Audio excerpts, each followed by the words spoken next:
പയ്യന്നൂരിലെ CPM നേതാവ് VK നിഷാദിന് ഇഷ്ടം പോലെ പരോൾ. ഒരു മാസത്തെ പരോൾ കഴിഞ്ഞ് 3 ആഴ്ച പിന്നിടുമ്പോഴും വീണ്ടും പരോൾ നൽകിയിരിക്കുകയാണ്. സൂപ്രണ്ട് പരോൾ അപേക്ഷ തള്ളിയപ്പോൾ ഹൈക്കോടതിയെ സമീപിച്ചാണ് ഉത്തരവ് നേടിയത്. പോലീസിനെ ബോംബെറിഞ്ഞ് കൊലപ്പെടുത്താൻ ശ്രമിച്ച കേസിലെ പ്രതിയാണ് ഇയാൾ. കൂട്ടുപ്രതിയായ TCV നന്ദകുമാറും ഇപ്പോൾ പരോളിലാണ്. മിഥുൻ പിള്ള കണ്ണൂരിൽ നിന്നും വിവരങ്ങളുമായി ചേർന്നു. മിഥുൻ, ഇത് TP കേസിൽ മാത്രമല്ല CPMന്റെ ക്രിമിനലുകൾ പ്രതികളായിട്ടുള്ള കേസുകളിലെല്ലാം ഇങ്ങനെ വാരിക്കോരി പരോൾ നൽകി ഈ ക്രിമിനലുകളെ പുറത്തിറക്കി ഇങ്ങനെ ഇഷ്ടം പോലെ നടത്തുകയാണ്.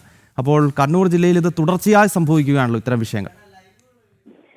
തീർച്ചയായും ഗൗതം, അത് തന്നെയാണ് ഇപ്പോൾ നടന്നുകൊണ്ടിരിക്കുന്നത്. അതായത് പയ്യന്നൂരിലെ CPM നേതാവായ VK നിഷാദിനാണ് വീണ്ടും പരോൾ ലഭിച്ചിരിക്കുന്നത്. ഇതിൽ ശ്രദ്ധിക്കപ്പെട്ട ഒരു കാര്യം, ഒരു മാസത്തെ പരോൾ കഴിഞ്ഞ് ഒരു 3 ആഴ്ച പിന്നിടുമ്പോഴാണ് വീണ്ടും അയാൾക്ക് പരോൾ ലഭിച്ചിരിക്കുന്നത്. പിതാവിന്റെ അസുഖം ചൂണ്ടിക്കാട്ടിയാണ് ഈ സെൻട്രൽ ജയിലിൽ നിന്ന് ഇപ്പോൾ പുറത്തിറങ്ങിയിരിക്കുന്നത്. ഇയാളുടെ പരോൾ അപേക്ഷ സൂപ്രണ്ട് തള്ളിയ സമയത്ത് ഹൈക്കോടതിയെ സമീപിച്ചാണ് ഇയാൾ ഈ ഉത്തരവ് നേടിയത് എന്നാണ് മനസ്സിലാക്കുന്നത്.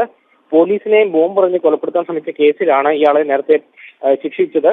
കൂട്ടുപ്രതിയായ TCV നന്ദകുമാർ ഇപ്പോൾ പരോളിലാണുള്ളത്.